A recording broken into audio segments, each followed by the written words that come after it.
On va résumer les points qu'on a vus pour ceux qui se rappellent. C'est quoi le premier message? C'était tout par rapport à la foi. C'était des mots qui commençaient avec la lettre A. Y a-t-il des moments de A? Ouh. Oh, je vais faire le même. Je vais avoir une mauvaise attitude encore. L'attitude de foi, c'est ça. Qui avait un parallèle avec le deuxième qui était notre attitude, ça affecte nos actions. Oui, c'est ça. L'attitude, c'était l'attitude de désir, d'avoir le désir de connaître et de faire la volonté de Dieu, puis l'action de persistance, de faire le bien, de faire ce que tu sais d'être la volonté de Dieu. L'attitude de délice ou de prendre plaisir, puis l'action de passion. Puis c'était finalement le plus important, l'attitude de dépendance et l'action de patience. Le message était assez complet, alors on ne va pas aller là encore. On va voir plus maintenant. Le dernier message, c'est la réponse de foi. Parce que notre attitude, c'était la confiance. C'était vraiment l'idée de se confier en Dieu. L'idée, encore comme message, de savoir, de connaître la volonté de Dieu, c'est comme, mais il y a la bonne attitude, puis Dieu va te montrer. Mais ça ne me donne pas exactement c'est quoi. L'action, continuez à faire le bien, soyez patient, puis ça c'était confiance, puis c'était changement, de changer, de s'avancer. Maintenant, la réponse. C'est pas nécessairement quelque chose qu'on va voir en tant que tel, mais on va voir les résultats de notre réponse. Mais comme introduction, je vais amener ces points-là. On a vu un peu de ça avec des jeunes, les ados, semaine passée. Mais des mots d'introduction. On va commencer dans Acte 16 pour introduire. Si ça va bien, les points vont être pas trop longs. Puis on va amener plus des points dans la conclusion, l'application du message vers la fin. Mais pour introduction, Acte 16, on voit l'apôtre Paul qui est dans un de ses voyages missionnaires. Et en verset 6, ça dit « Ayant été empêchés par le Saint-Esprit d'annoncer la parole dans l'Asie, ils traversèrent la Phrygie et le pays de Galatie. Arrivés près de la Mysie, ils se disposaient à entrer en Bithynie, mais l'Esprit de Jésus ne le leur permit pas. Ils franchirent alors la Mysie et descendirent à Troas. Pendant la nuit, Paul eut une vision. Une Macédonienne lui apparut et lui fit cette prière. « Passe en Macédoine, secours-nous. » Après cette vision de Paul, nous cherchâmes aussitôt à nous rendre en Macédoine, concluant que le Seigneur nous appelait à y annoncer la bonne nouvelle. On voit ça comme un exemple de l'idéal dans la vie d'un chrétien. On veut avoir la volonté de Dieu dans nos vies, on peut dire concluant. C'était quoi? En anglais, j'oublie même comment ça dit en anglais, mais je pense que c'est... j'oublie le mot en anglais, en fait, en tout cas. C'était l'idée d'assurance. Il était sûr que c'était la volonté de Dieu. Aucune question. Je pense que c'était bold, oui. En tout cas, je me trompe trop avec le français. C'est ça que je suis trop bilingue à ce moment que j'oublie des choses en anglais. Mais c'est l'idée de l'assurance. Je sais, il n'y a aucun doute. Ça, c'est la volonté de Dieu. C'est ça l'idée. Concluant. N'est-ce pas bon d'arriver à ces moments dans nos vies? Mais qu'est-ce que tu veux? Bien, je vais être missionnaire ou je vais à tel collège ou ça aussi ou quoi? Bien, pourquoi? Parce que je suis sûr que c'est la volonté de Dieu. Aucune question. Ça, c'est le but, n'est-ce pas, le message qu'on a vu, notre attitude, notre action. Mais il y a une condition préalable pour ça, je dirais. Parce qu'on voit la volonté spécifique de Dieu qui est donnée dans ce passage. Mais Ésaïe 6, verset 8, nous donne un exemple de le point qu'on a vu avec les jeunesses. Est-ce qu'il y a un des jeunesses qui peut se rappeler de ce point-là? Ou peut-être Dave, tu étais là aussi. Je pense, oui, tu étais là. Ésaïe. En tout cas. L'idée, c'était vraiment, Dieu ne va pas vous donner la direction pour ta vie avant que vous ne soyez pas abandonnés. Vous ne soyez abandonnés à lui. C'est l'idée que, pas d'attendre pour la direction spécifique, mais à dire, Seigneur, comme Ésaïe dit, me voici, envoie-moi. Il n'y avait pas le spécifique, le, OK, fais ça. C'était juste, j'ai besoin d'un volontaire. Mais pour faire quoi? Bien, j'ai besoin d'un bon volontaire. Pour quelle tâche? J'ai besoin d'un volontaire. Me voici. OK, maintenant, je vais te dire quoi faire. Ça agit comme ça avec le Seigneur. Qu'on soit abandonné à lui, même avant à dire, me voici Seigneur, je ne sais pas ce que tu as pour moi, mais je m'abandonne, je me cède à ça, puis il va nous guider. C'est ça. Ça, c'est la vraie réponse de foi. On parle de notre réponse de foi. Si on pourrait appliquer l'attitude, l'action, c'est des bons principes d'avoir l'attitude de désir, dépendance, l'action de faire ce qui est bon en ce moment, qu'on sait d'être la volonté de Dieu, puis attends à lui, sois patient, puis finalement, la vraie réponse de foi, c'est que Seigneur, je m'abandonne à quoi que ce soit que tu veux. Puis là, Dieu va guider. Mais aussi, ça prend le renouvellement. Parce que la volonté de Dieu, le deuxième point, c'était la volonté de Dieu ne s'agit pas de vos actions, mais de votre cœur. Que dans Romains 12, ça dit, par le renouvellement de l'intelligence, qu'on donne nos corps comme un sacrifice vivant. C'est l'idée de, on s'abandonne à lui, mais on renouvelle habituellement notre abandon. Si ça fait du sens. L'idée de, on le renouvelle. Seigneur, encore, je dis oui. Encore, je dis, je cherche ta volonté, mais d'abord, je dis oui. Je vais faire ce que tu veux. Et je vais, avec ces points d'introduction, partager, on a vu le témoignage de collège, quel collège, les versets que m'a aidé avec l'attitude, l'action, mais un autre témoignage, c'est l'appel au Québec. Et oui, à Québec aussi, parce qu'on est là à Québec. Mais c'est vrai, et aujourd'hui, c'est un peu par exprès, mais pas vraiment, mais j'ai porté, des fleurs de lis de Québec, le Québec, parce que ça fait 10 ans, cette histoire.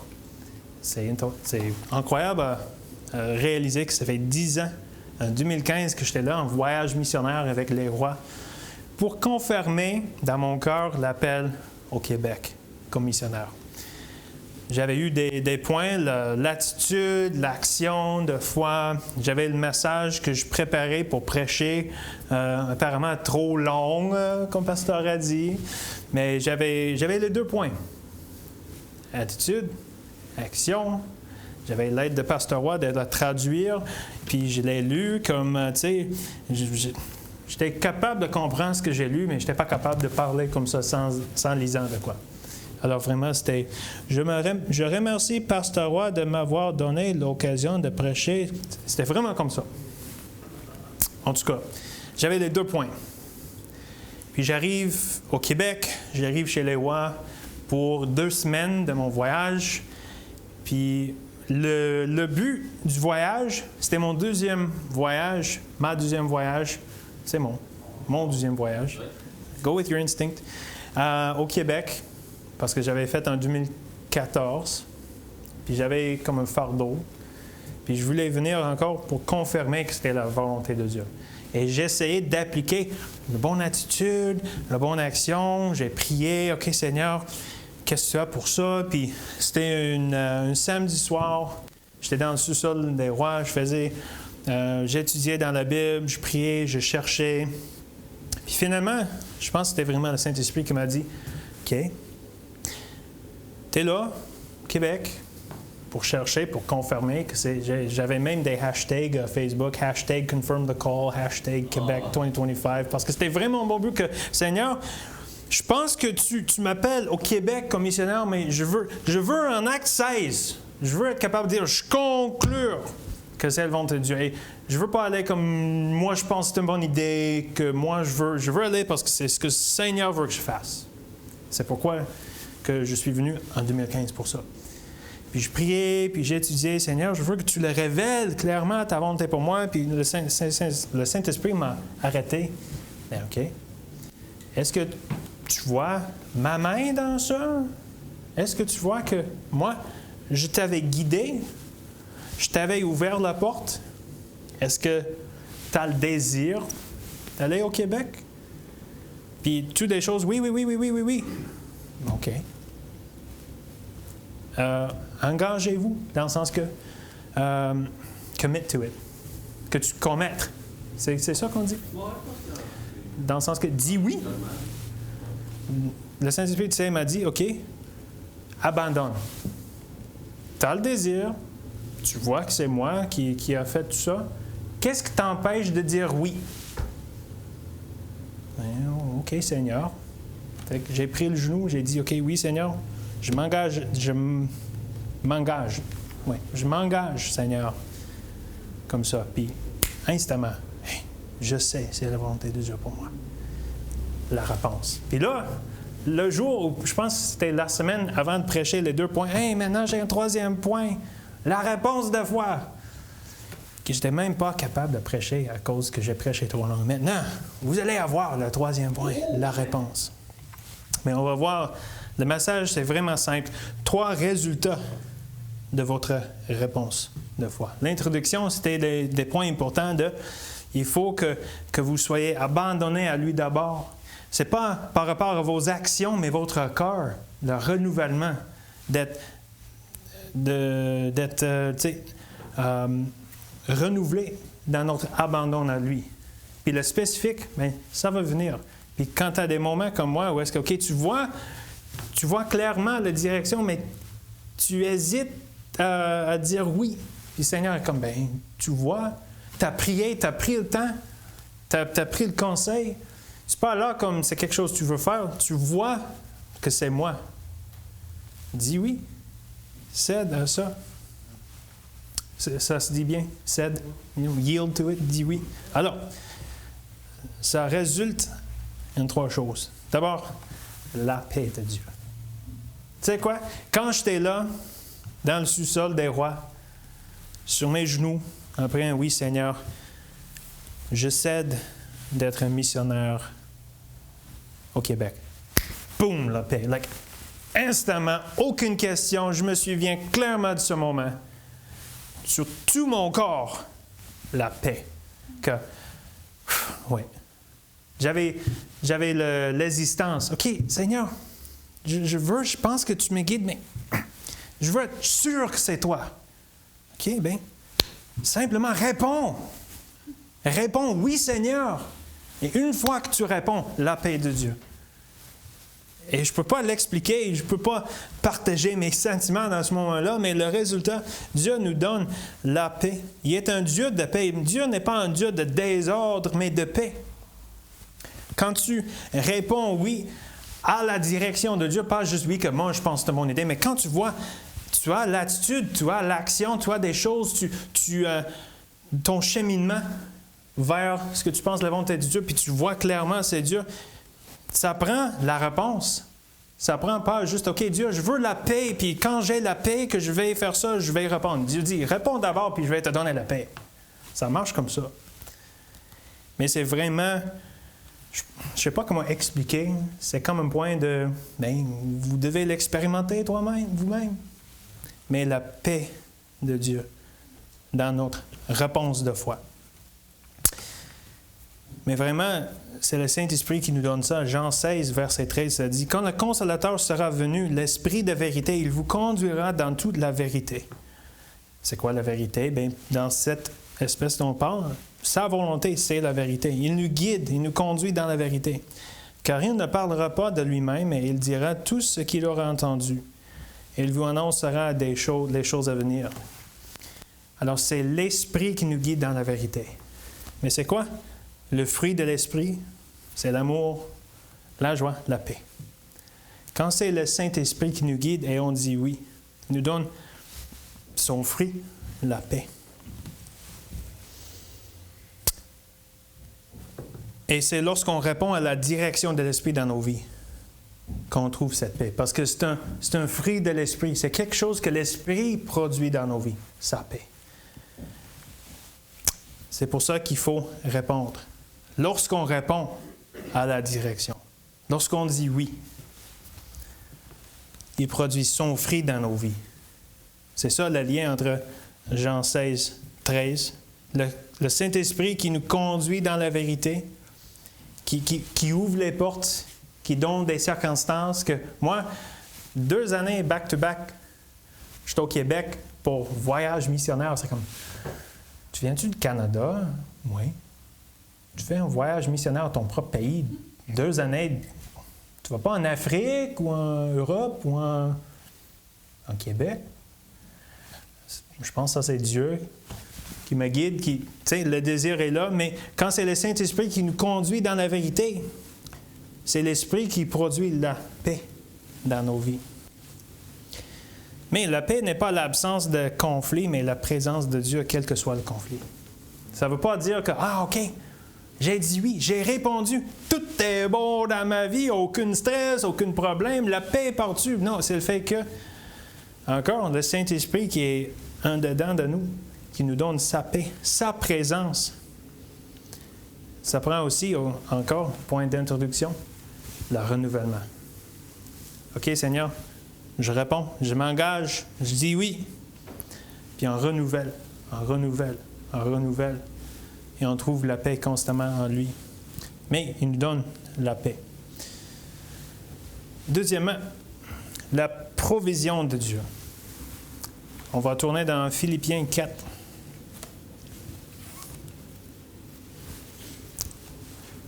Lorsqu'on répond, on trouve sa paix, on trouve, oui, sa provision. La voix de Dieu est toujours plus coûteuse. C'est moins cher de faire nos propres idées. Ça coûte plus, des fois, dans la vie. On parlait des persécutions en Syrie en ce moment. C'est pas cheap d'être chrétien là-bas. Ça coûte la vie, vraiment, en ce moment. C'est plus coûteuse, la volonté de Dieu, la voix de Dieu. Mais elles viennent toujours avec plus de provision. Dieu pourvoit. Et si on pourrait entendre des martyrs, mais on peut voir dans l'histoire, en plus, mais on peut voir qu'il y avait la paix. Ceux qui sont morts, Justin martyr, puis j'oublie tous les noms, mais pas William Carey, William Tyndale, quand il était brûlé, qu'est-ce qu'il y avait? Il y avait la paix, il y avait la joie dans le Seigneur. Ça, c'est une provision de Dieu. Oui, ça coûte beaucoup de suivre la volonté de Dieu, de suivre ses voies. Ça coûte la vie, mais il donne sa provision dans le besoin. Là où Dieu guide, Dieu pourvoit. Mais Philippiens 4, verset 19, ça dit « Et mon Dieu pourvoira à tous vos besoins, selon sa richesse avec gloire en Jésus-Christ. » Dans le contexte de ça, oui, ça parle de l'argent. Et on pourrait appliquer ça dans nos vies, de soutenir des missionnaires. Mais on pourrait appliquer même plus loin que ça. Parce que le contexte, c'est que lorsque tu donnes, dans le contexte, ton argent pour soutenir des missionnaires, Dieu est fidèle à pourvoir pour vos besoins. Vous n'allez pas manquer parce que vous allez être donné. On pourrait appliquer dans des autres aspects. Dieu, je donne ma vie, je donne mon temps, je donne quoi que ce soit pour suivre ta volonté. Dieu, il dit, vous n'allez pas manquer. Je vais pourvoir pour tes besoins. Ces provisions, ils sont personnelles. Ça dit « mon Dieu ». C'est pas le Dieu de lointain, le Dieu qui est là, c'est mon Dieu. Et on peut approprier cette promesse. C'est mon Dieu. Je le connais. Psaume 8, 3 et 4, ça dit « Quand je contemple les cieux, ouvrage de tes mains, la lune et les étoiles que tu as créées, qu'est-ce que l'homme pour que tu te souviennes de lui, et le Fils de l'homme pour que tu prennes garde à lui. » On a un Dieu personnel. Ses provisions sont personnelles. Matthieu 7, ça dit « Demandez et l'on vous donnera, cherchez et vous trouverez, frappez et l'on vous ouvrira. Car quiconque demande, reçoit, et celui qui cherche, trouve, et l'on ouvre à celui qui frappe. Lequel de vous donnera une pierre à son fils s'il lui demande du pain? Ou s'il demande un poisson, lui donnera-t-il un serpent? Si donc, méchants comme vous l'êtes, vous savez donner de bonnes choses à vos enfants, alors combien plus forte raison votre Père qui est dans les cieux donnera-t-il de bonnes choses à ceux qui les lui demandent? Notre Père, il pourvoit pour nos besoins. On a un Dieu personnel dans sa provision. Sa provision est parfaite. Ça dit, et mon Dieu pourvoir. En anglais, ça dit shall supply. C'est l'idée qu'il n'y a aucune question, il n'est pas ça se peut, il va pouvoir. C'est non, il pourvoira. Ça va se passer sans question, sans possibilité que ça n'arrive pas. Il va pourvoir pour vos besoins. Nombre 23, 19, ça dit, Dieu n'est point un homme pour mentir, ni fils d'un homme pour se repentir. Ce qu'il a dit, ne le fera-t-il pas? Ce qu'il a déclaré, ne l'exécutera-t-il pas? Encore, le contexte de ça parle d'un autre sens, mais on peut appliquer dans le sens que ce que Dieu a dit, il va garder ses promesses. C'est une promesse dans la parole de Dieu que si tu donnes, dans le contexte d'argent, mais on peut appliquer dans autre chose. Si tu suis la voie de Dieu, si tu réponds oui à sa volonté, il va pouvoir ce dont tu as besoin, sans question. On fait encore, je ne veux pas faire un lien trop avec l'argent parce que ce n'est pas le massage, on va voir ça dans l'application au fin, mais des fois, on parle de la volonté de Dieu pour les missions, les offrandes promises par la foi. Mais j'ai 2 illustrations dans ma vie qui étaient assez spéciales. Parce que lorsqu'on fait on n'a pas des cartes ici, mais des offrandes par la foi, c'est une promesse en notre part qu'on va engager à donner par la foi que Dieu va pourvoir pour cette promesse. C'est ça, c'est pour ça qu'on dit offrande promise par la foi. Je promets de donner tel montant par semaine. Dans la foi, Seigneur, que tu vas pourvoir pour cette offrande. C'était une fois un été, je retourne d'un semestre de collège. I'm a poor college student. Un étudiant de collège pauvre. J'ai pas d'argent, je n'étais pas capable de travailler en États-Unis. Je reviens au Canada, pas un cent dans mes poches. Quand même, Seigneur, j'ai fait une promesse par la foi. J'ai donné chaque mois dans l'offrande promise par la foi. Mais Seigneur, j'ai pas de l'argent en ce moment. Mais je suis allé au concert avec mes amis, un concert des Piano Guys avec mes amis. On avait acheté des tickets à l'automne. J'avais acheté tous les tickets, puis tout le monde me payait encore. Parce que moi, j'ai payé par carte pour tous les billets, puis tout le monde me donnait de l'argent pour leurs tickets. Mais il y était un qui ne m'avait pas payé encore. Puis je reviens le mois de mai pour aller au concert. OK, Seigneur, j'ai promis de donner tel montant par la foi que tu vas pourvoir. Puis on va au concert. Et oui, le 50 pièces que je te dois pour le concert. Seigneur, j'ai l'argent pour l'offrande. Mon Dieu pourvoira, shall provide. Il va le faire, aucun doute. Sa provision. Il y a un autre moment. Je ne sais pas c'était quand, mais c'était un autre moment que je reviens de collège. J'avais un caméra que je n'avais pas vendu. J'étais à Craigslist ou Marketplace, je voulais vendre, mais personne ne l'a acheté. Mais encore, OK, Seigneur, je n'ai pas d'argent pour l'offrande. Puis il y en avait un vente au garage, la caméra est vendue. J'avais l'argent pour l'offrande. Dieu est fidèle à pouvoir pour nos besoins lorsqu'on suit sa voie, lorsqu'on suit sa volonté. Et ça applique aux offrandes promises par la foi, mais dans le contexte, j'ai fait une promesse, c'est la volonté de Dieu que je la donne, mais lui, il est fidèle de pouvoir. Lorsqu'on répond, ça vient avec sa provision. C'est personnel, parfaite et précise.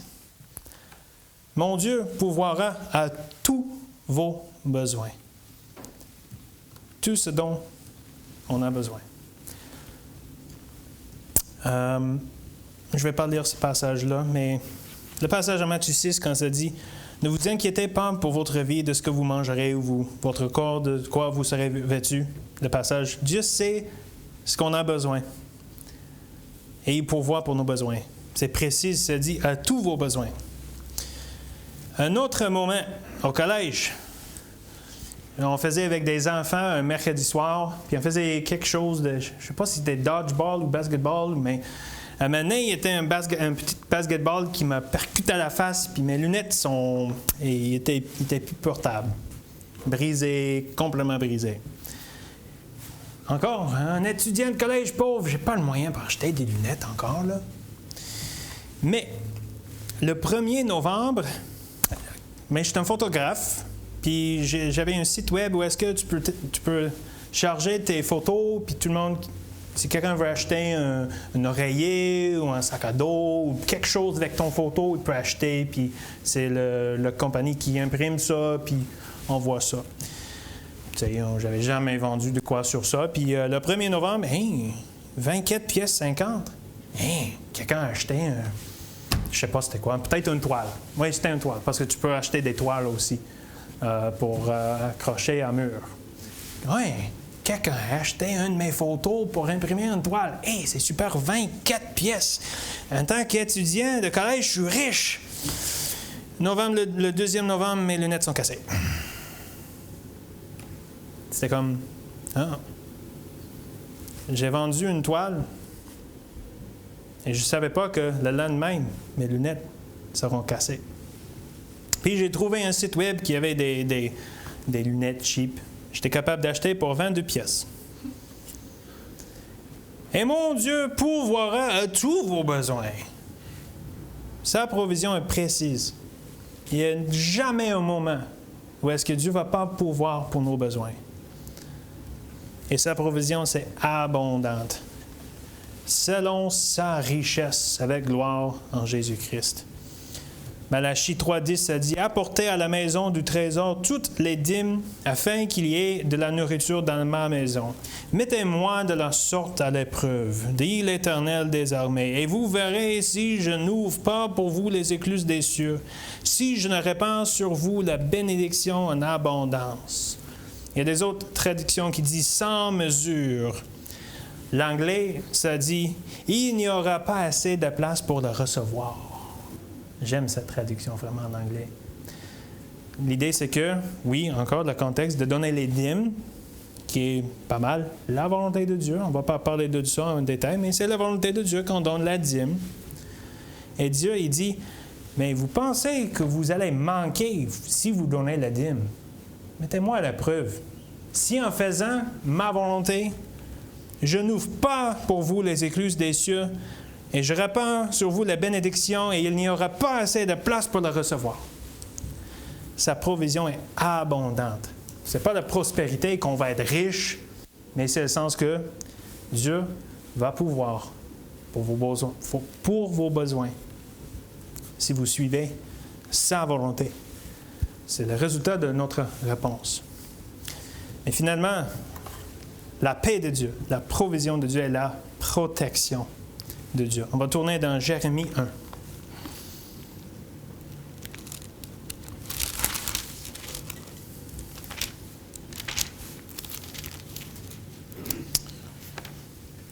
On va lire en fait le chapitre au complet. Jérémie chapitre 1. C'est quoi? C'est dans ce chapitre-là, toi? Oui, c'est ça. Mais, merci de m'avoir rappelé. Y a-tu un Maxime dans la Bible? Non, je sais pas. Ouais. Mais il y a un Josiah, puis en plus, il est en roi. On dirait pas plus. Oh boy. Mais Jérémie, chapitre 1. Parole de Jérémie, fils d'Hilkia, l'un des sacrificateurs d'Anatoth, dans le pays de Benjamin. La parole de l'Éternel lui fut adressée du temps de Josias, fils d'Amon, roi de Juda, la 13e année de son règne, et au temps de Joachim, fils de Josias, roi de Juda, jusqu'à la fin de la 11e année de Sédécias, fils de Josias, roi de Juda. jusqu'à l'époque où Jérusalem fut emmenée en captivité au 5e mois. La parole de l'Éternel me fut adressée en ces mots. Avant que je t'ai formé dans le ventre de ta mère, je te connaissais, et avant que tu sois sorti de son sein, je t'avais consacré, je t'avais établi prophète des nations. Je répondis, « Ah, Seigneur éternel, voici, je ne sais point parler, car je suis un enfant. » Et l'Éternel me dit, « Ne dis pas, je suis un enfant, car tu iras vers tous ceux auprès de qui je t'enverrai, et tu diras tout ce que je t'ordonnerai. » N'est-ce pas la direction, la volonté de Dieu pour Jérémie? Assez clair. « Ne les crains point, car je suis avec toi pour te délivrer, dit l'Éternel. » On va skipper maintenant dans verset 16. Verset 16. « Je prononcerai mes jugements contre eux à cause de toute leur méchanceté, parce qu'ils m'ont abandonné et ont offert de l'encens à d'autres dieux, et parce qu'ils se sont prosternés devant l'ouvrage de leurs mains. Et toi, saint et rein, lève-toi et dis-leur tout ce que je t'ordonnerai. Ne tremble pas en leur présence, de peur que je ne te fasse trembler devant eux. Voici, je t'établis en ce jour sur tout le pays comme une ville forte, une colonne de fer et une mur d'airain. Contre les rois de Juda, contre ses chefs, contre ses sacrificateurs et contre le peuple du pays. Ils te feront la guerre, mais ils ne te vaincront pas, car je suis avec toi pour te délivrer, dit l'Éternel. On voit clairement dans ce chapitre la volonté de Dieu pour Jérémie, mais aussi ce qui vient avec la protection de Dieu, qui se trouve qu'au centre de la volonté de Dieu. Il dit, « Ne tremble pas en leur présence, de peur que je ne te fasse trembler devant eux. » Jérémie, je vais te protéger si tu suis ma volonté. Ça vient avec. L'endroit le plus sécur est dans le plein milieu de la volonté de Dieu. Regardez la vie de Paul. Il y avait beaucoup de troubles, beaucoup d'épreuves, mais il était parfaitement protégé et sécure suivant la volonté de Dieu pour sa vie. Psaume 118, 6 à 9, ça dit, « L'Éternel est pour moi, je ne crains rien. Qui peut me faire des hommes? L'Éternel est mon secours, et je me réjouis à la vue de mes ennemis. Mieux vaut chercher un refuge en l'Éternel que de se confier à l'homme.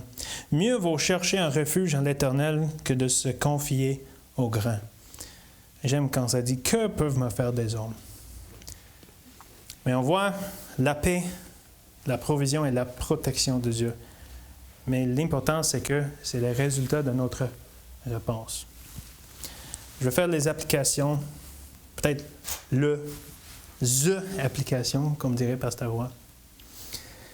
Parce que, oui, tu sais, dans l'illustration, pour moi, c'était quel collège ou d'être missionnaire au Québec, et je trouvais tout ça. Mais je pense, OK, c'est un message, c'était simple, c'était pas, tu sais, un trop de profondeur.